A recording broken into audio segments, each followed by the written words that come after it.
ഈ ബാക്കിയുള്ള ദിവസങ്ങൾ എങ്ങനെ ഒരുങ്ങാം എന്നുള്ളതാണ് നമുക്ക് അടുത്ത ശ്രദ്ധിക്കേണ്ടത്. അപ്പോൾ എങ്ങനെ പരീക്ഷ വരെയുള്ള സമയങ്ങൾ എങ്ങനെ ആ സമയം ഫലപ്രദമായി വിനിയോഗിക്കുക എന്നുള്ളതാണ്. അതിൽ ഏറ്റവും ആദ്യം നമുക്ക് എന്താ വേണ്ടത്? നമുക്കൊരു പ്ലാൻ ഉണ്ടാക്കണം, ഒരു ടൈം ടേബിൾ ഉണ്ടാക്കണം. ഇനി എത്ര ദിവസമുണ്ട്, എത്ര സബ്ജക്റ്റാണ് എനിക്ക് പരീക്ഷ എഴുതാനുള്ളത്. അപ്പോൾ എങ്ങനെയാണ് ഒരു പ്ലാൻ ഉണ്ടാക്കേണ്ടതെന്ന് വെച്ചാൽ, നിങ്ങൾ ആദ്യം ഒരു ബുക്ക് എടുത്തിട്ട് ഓരോ സബ്ജക്റ്റും, മലയാളമാണെങ്കിൽ മലയാളം, ഇംഗ്ലീഷ്, കണക്ക്, അങ്ങനെ എഴുതി പോവുക. ആദ്യം ആ സബ്ജക്റ്റിൻ്റെ പേരെഴുതുക. അത് കഴിഞ്ഞിട്ട് എന്ത് ചെയ്യണം? ഓരോ സബ്ജക്റ്റിനും ഇപ്പോൾ വരെ നിങ്ങൾ പഠിച്ചേക്കണ വെച്ചിട്ട് ഒരു കോൺഫിഡൻസ് ലെവൽ വെച്ചിട്ട് 10ൽ എത്രയാണ് ഒരു സ്കോർ കൊടുക്കാൻ പറ്റുമെന്ന് നോക്കുക. അപ്പം നല്ലോണം മലയാളം എനിക്ക് നല്ലോണം ഞാനെല്ലാം പഠിച്ചിട്ടുണ്ടെങ്കിൽ എനിക്ക് എത്ര പറയാം? 10ൽ 10 എന്ന് പറയാം. ഓക്കെ. ഇനി അടുത്ത വിഷയത്തിൽ അതിൽ കുറച്ചാണ് പഠിച്ചിട്ടുണ്ടെങ്കിൽ 10ൽ ചിലപ്പോൾ 9 ആകാം, 8 ആകാം. അങ്ങനെ നമ്മൾ എല്ലാ സബ്ജക്റ്റിനും ഒരു സ്കോറിട്ട് നോക്കുക.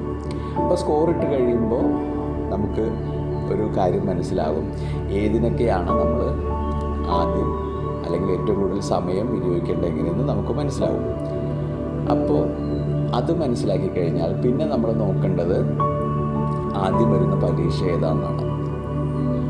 ഏതൊക്കെ ദിവസങ്ങളിലാണ് പരീക്ഷ വരുന്നത്, അതിലാദ്യത്തെ ആണ്.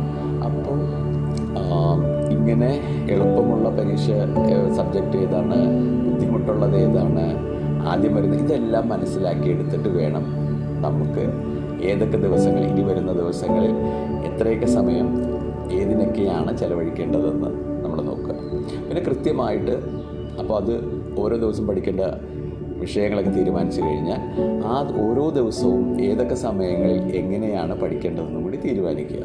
അപ്പോൾ നമുക്ക് ഉറപ്പായിട്ടും നിങ്ങൾ പഠിക്കാൻ തുടങ്ങുന്നതിന് മുമ്പ് നമ്മൾ ആ ബ്രീത്തിങ് എക്സസൈസൊക്കെ പഠിച്ചതാണ്. ആ പഠിച്ചത് വെച്ചിട്ട് നമുക്ക് അതൊന്ന് ശാന്തമായിട്ടിരുന്ന് ആ എക്സസൈസൊക്കെ ചെയ്ത് പഠിക്കാൻ തുടങ്ങുക.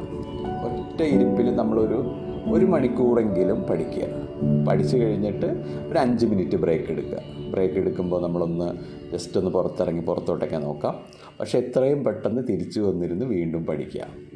അപ്പോൾ ഇനി പഠിക്കാനായിട്ട് എങ്ങനെ, ഇത് കൂടാണ്ട് എങ്ങനെ നമുക്ക്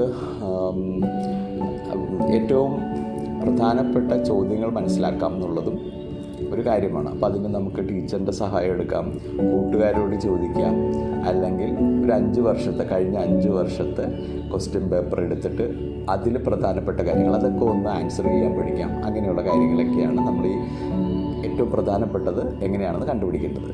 ഇനി പഠിക്കുമ്പോൾ നമ്മൾ ചെറിയ ഷോർട്ട് നോട്ട്സ് ഉണ്ടാക്കി പഠിക്കുക. അതേപോലെ ചില ചിത്രങ്ങൾ ഉണ്ടാക്കി വരയ്ക്കുക.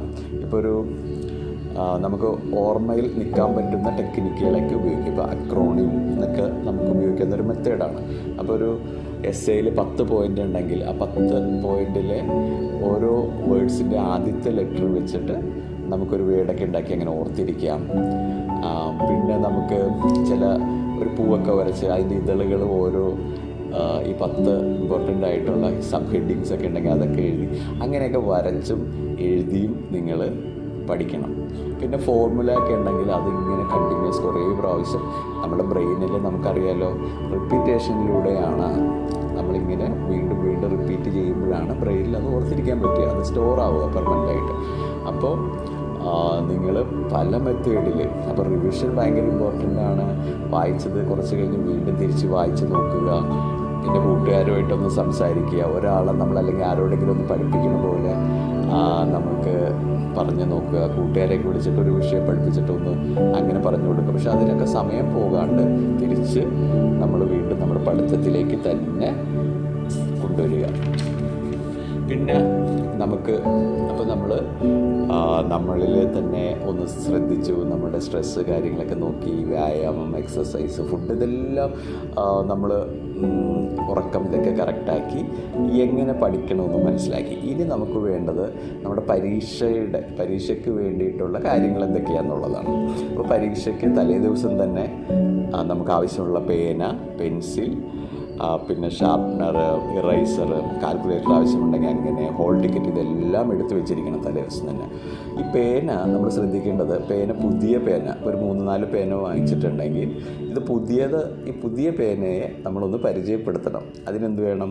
നമ്മൾ ഈ നേരത്തെ പഠിക്കാനിരിക്കുമ്പോൾ ഈ പേനകളൊക്കെ എല്ലാ പേനയും ഒന്ന് ഉപയോഗിക്കണം. അപ്പോൾ പരീക്ഷയ്ക്ക് ഇരിക്കുമ്പോൾ നമ്മൾ എഴുതാൻ തുടങ്ങുമ്പോൾ ഒരു പുതിയ പേന എടുത്ത് എഴുതുമ്പോൾ അതിനൊരു സ്പീഡ് കുറയാൻ സാധ്യതയുണ്ട്. അപ്പോൾ ഈ പേനകളൊക്കെ നമ്മൾ 4 പേനയുണ്ടെങ്കിൽ 4 പേനയും പരീക്ഷയ്ക്ക് മുമ്പ് തന്നെ അതൊന്ന് എഴുതിയും ഇതൊക്കെ നമ്മൾ പഠിക്കുന്ന റഫ് നോട്ടൊക്കെ ഉണ്ടാക്കുന്ന സമയത്ത് അതിനെ ഒന്ന് പരിചയപ്പെടുത്തി ഒരു ഫ്ലോയിലോട്ട് കൊണ്ടുവന്നെത്തിക്കണം.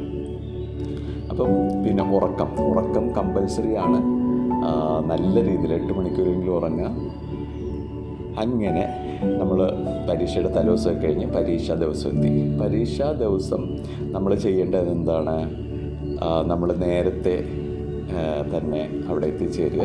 ഒരു 15 മിനിറ്റോ അരമണിക്കൂർ മുമ്പ് നമ്മളവിടെ ഇപ്പോൾ ആവശ്യമില്ലാത്തൊരു ടെൻഷനൊക്കെ ഒഴിവാക്കി നമുക്കവിടെ നേരത്തെ ചെന്ന് കഴിഞ്ഞിട്ട് നമുക്ക് വേണമെങ്കിൽ നമ്മുടെ ഷോർട്ട് നോട്ടീസൊക്കെ ഇങ്ങനെ മറിച്ചൊന്ന് നോക്കാം. പിന്നെ നമ്മൾ അകത്ത് കയറി കഴിഞ്ഞാൽ ആവശ്യമായിട്ടുള്ള പേനയും പെൻസിലും എല്ലാം എടുത്ത് നമ്മൾ അകത്ത് കയറി കഴിഞ്ഞിട്ടുണ്ടെങ്കിൽ നമുക്കൊരു കൂൾ ഓഫ് ടൈം കിട്ടും. അവിടെ നമ്മൾ റിലാക്സ് ആയിട്ടിരിക്കുക. നേരത്തെ നമ്മൾ പ്രാക്ടീസ് ചെയ്ത ബ്രീത്തിങ് ഒരു മെത്തേഡ് നമുക്ക് ഉപയോഗിക്കാം. അങ്ങനെ ഇരുന്ന് ശാന്തമായിട്ടിരുന്ന് ക്വസ്റ്റ്യൻ പേപ്പർ നമ്മുടെ കയ്യിൽ വരുന്നു. ക്വസ്റ്റ്യൻ പേപ്പർ എന്ത് ചെയ്യണം? ആദ്യം ക്വസ്റ്റ്യൻ പേപ്പറൊക്കെ ഒന്ന് സ്റ്റഡി ചെയ്യുക. ക്വസ്റ്റ്യൻ പേപ്പറും ക്വസ്റ്റ്യനും നല്ല രീതിയിൽ സ്റ്റഡി ചെയ്തതിന് ശേഷം മാത്രമേ എഴുതാൻ പാടുള്ളൂ. അപ്പോൾ എത്ര മണിക്കൂറാണ് എക്സാം എന്ന് നമ്മൾ കൃത്യമായിട്ട് മനസ്സിലാക്കേണ്ടതാണ്. അതേപോലെ ക്വസ്റ്റ്യൻ പേപ്പറിൻ്റെ ഒരു പാറ്റേൺ, അങ്ങനെ ABC അങ്ങനെ ഒരു പാറ്റേൺ ഉണ്ടോ? അതിൽ Aയിൽ ഇത്ര ക്വസ്റ്റ്യൻസിൽ ഇത്ര എണ്ണം ഞാൻ ആൻസർ ചെയ്യണം. ഇതെല്ലാം കൃത്യമായിട്ട് നമ്മൾ മനസ്സിലാക്കിയിരിക്കണം. ഇനി നമുക്ക് ശ്രദ്ധിക്കേണ്ട പോയിന്റ്, എല്ലാ ക്വസ്റ്റ്യനും നമുക്കിപ്പോൾ Aയിൽ 6 ക്വസ്റ്റ്യൻ തന്നിട്ട് അതിൽ 4 എണ്ണമാണോ എഴുതേണ്ടത്? അപ്പോൾ ആ 4 എണ്ണം അതിൽ എഴുതിയിരിക്കണം. അതേപോലെ ആ ക്വസ്റ്റ്യൻ പേപ്പർ ഡിമാൻഡ് ചെയ്യുന്ന എത്ര ക്വസ്റ്റ്യൻ നമ്മൾ എഴുതണോ അതെല്ലാം എഴുതി എന്ന് ഉറപ്പ് വരുത്തണം. ഒരു ക്വസ്റ്റ്യൻ പോലും വിടരുത്. നമുക്ക് അറിയാവുന്ന കാര്യങ്ങൾ എഴുതി വെക്കാം. ഇപ്പം ഒരു ഫോർമുല ഇതൊക്കെയായിട്ട് ബന്ധപ്പെട്ടാണെങ്കിൽ അതിൻ്റെ തിയറിയാണ് നമുക്ക് അറിയാവുന്നതെങ്കിൽ നമുക്ക് ഓർമ്മ ഒന്നും വന്നില്ലെങ്കിൽ അതെങ്കിലും എഴുതി വെക്കാം. അപ്പോൾ ഒരു കാരണവശാലും ഒരു ക്വസ്റ്റ്യൻ പോലും നിങ്ങൾ വിട്ടുകളയരുത്. പിന്നെ ഒരു 10 മിനിറ്റെങ്കിലും മുമ്പ് നമ്മൾ എഴുതി തീരാനുള്ളൊരു പ്ലാൻ വേണം. അപ്പോൾ നമുക്കൊരു ക്വസ്റ്റ്യൻ എഴുതി ഇങ്ങനെ പോകുമ്പോൾ അത് കൃത്യമായിട്ട് ഓർമ്മ വരുന്നില്ലെങ്കിൽ നമ്മൾ അവിടെ വെച്ചൊരു സ്പേസ് ഇട്ടിട്ട് അടുത്തത് എഴുതി തുടങ്ങാം. അപ്പോൾ എഴുതി തുടങ്ങിക്കഴിഞ്ഞിട്ട് അങ്ങനെ ബാക്കി എല്ലാ ക്വസ്റ്റ്യനും നമ്മൾ എഴുതി കഴിഞ്ഞിട്ട് നമുക്കൊരു 10 മിനിറ്റ് മുമ്പ് അതൊന്ന് എക്സാമിന് 10 മിനിറ്റ് മുമ്പ് എല്ലാം എഴുതി തീർത്തിട്ട് പിന്നെ എന്ത് വേണം? നമുക്കൊന്ന് മറിച്ച് നോക്കണം. എല്ലാം ഞാൻ ആൻസർ ചെയ്തോ? ഇമ്പോർട്ടൻ്റ് ആയിട്ടുള്ള വേർഡിങ്സൊക്കെ ഞാൻ അണ്ടർലൈൻ ചെയ്തോ?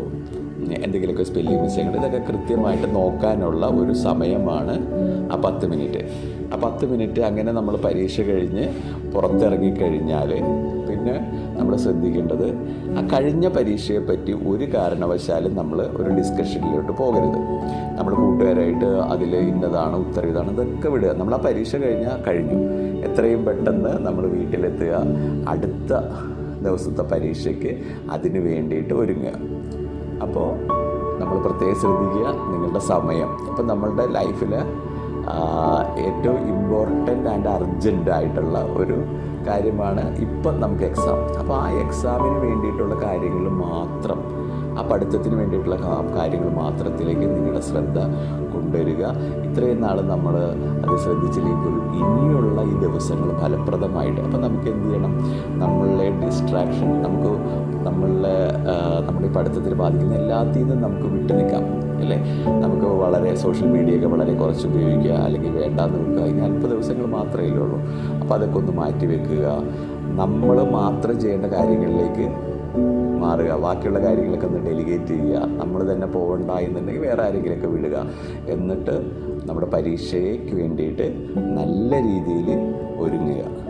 അപ്പോൾ എൻ്റെ എല്ലാ കൂട്ടുകാർക്കും നല്ല ഒരു സന്തോഷകരമായ ഒരു എക്സ്പീരിയൻസ് ആവട്ടെ ഈ ഒരു എക്സാം. Thank you.